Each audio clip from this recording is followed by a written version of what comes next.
Ladies and gentlemen, if you clicked on this video, you are in for possibly the greatest experience of your life. Today, I achieved something so very few chess players achieve, I just had to share it with all of you today. And with that, let's get in. This was during the Untitled Tuesday event on chess.com. It is a blitz tournament in 3 plus 1. I was given the white pieces against somebody of unknown origin. You can see I am Maverick, a grandmaster with a huge rating. Those are the players that will be involved in this game. Let's have a look. I opened up with d4. They played knight f6, and the game quickly became a king's Indian defense. I played knight c3. This could invite a Grundfeld should they wish to play it, but they stuck to a king's Indian. And I played what you're supposed to play, e4, taking all the central space that they've offered me, and they will strike back with d6 and then either e4 or c5, e5, c5, and they'll play in that structure, and they will ideally attack on the king side, and I will attack on the queen side. So let's see. So they play d6, which is what you're supposed to play. Here you can play f3, f4, knight f3. I choose to play knight f3. He plays bishop to g4, which is already not a good sign because this bishop is supposed to stay there. Because in the future, you're meant to play f5 and you're meant to bring these pieces down the king side when I castle, and this bishop is meant to support them from a distance. So this is already a tiny inaccuracy. I play bishop to e2, and he or she bring their knight out here. Okay, castles, and there it is, e5. Okay, now I just lock the center because now the cage is locked. I will go here on the queen side, and I'm inviting this on the king side. Castles, and now they're going to move the knight out the way and bring the smoke, shall we say. I asked the bishop what it's doing because it can't actually go anywhere else. It has to trade, which is a big positive for me. I've now got two bishops.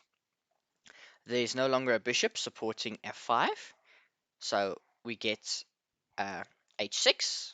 I just play rook e1 because I remember watching Magnus and Ferrugia. They played the system where the bishop made its way to f1 and the king goes here. And now they're ready, preparing all the forces. I'm gonna slide over and begin my work on the queen side. You can see this is a 3-minute game, so 2 minutes 42, 2 minutes 51, and we've played 12 moves. You can see perfect time management.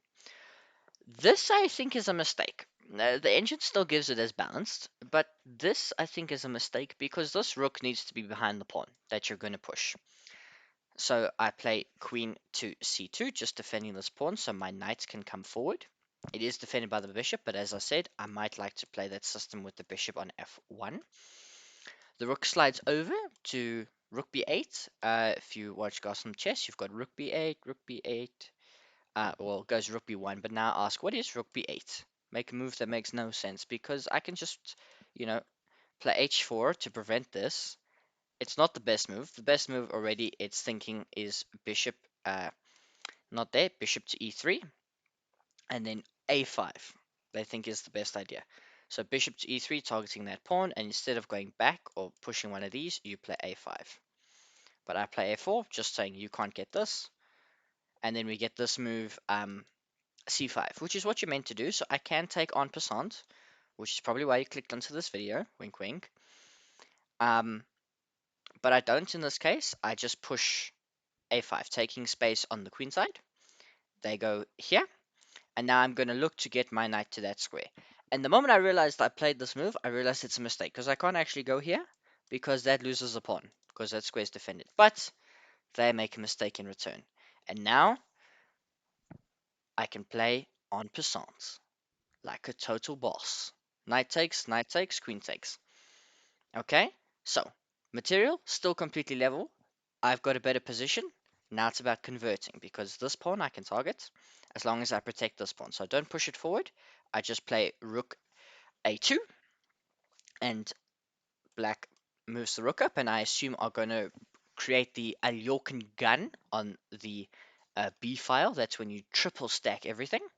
I just bring my other rook and I'm saying that pawn's a weakness. I will get it. So instead of creating the gun, they go protect that, and then I move my bishop to attack the queen. The queen comes, offering exchange, which is what we get. But I can just slide my bishop back to protect that pawn, and this, could always become weak. Weak. Like my pawns here are well protected. You can't get here. You can't get here. So they already go wrong. I don't know why they played this move. Like, I'm not good enough or bad enough to explain the purpose of this move. This is fine at the moment. There are other pressing things you can do. You can begin to reroute your knight. Um, you can bring your rook back to defend this pawn. Look, it's not an easy position. The best move they think is rook b6, and then uh, it wants me to play king f1. It's like, don't worry about this. Play king f1 and bring your king to the center to bring you, the best pawns forward. I don't do that. Instead, we get bishop to f8. I take a free pawn.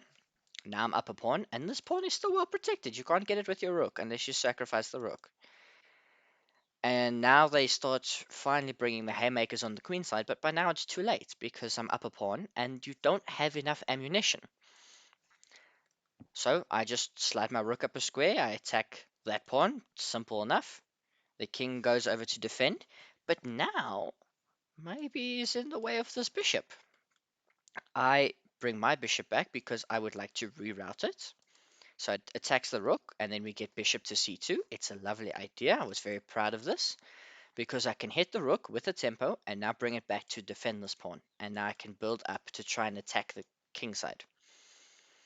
They continue with their plan, and so do I. We're going to open up this side of the board because I think my bishops are better than that bishop and that knight. So they go there, and now, very instructive, I could play h4, which locks it up, which is the best move. I can also play king h2, all good moves. I could take, but I don't like that because take loses some advantage, although I think it wants knight takes. Yeah, knight takes. No, not knight takes. Yeah, pawn takes.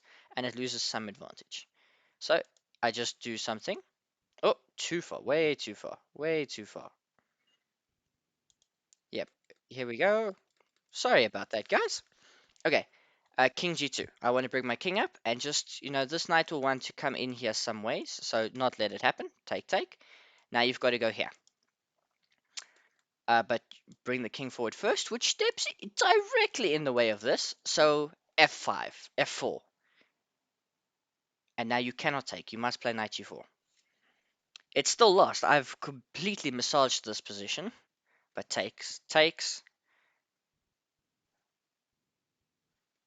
The king slides over, which is now losing. It's now +6. Ladies and gentlemen, this is why you clicked on this video. Because it is take the knight. The bishop slides here. And now, bishop g5 check. The king has two choices. They choose wrong. It's mate in 2 because I can play e5 discovered check. The only move is f5 and I can play En Passant Checkmate. En Passant Checkmate. The stuff chess players dream of. The king is slaughtered by the two bishops and cannot escape that way because of the rook I moved there all those moves ago. En Passant Checkmate. Get out of here.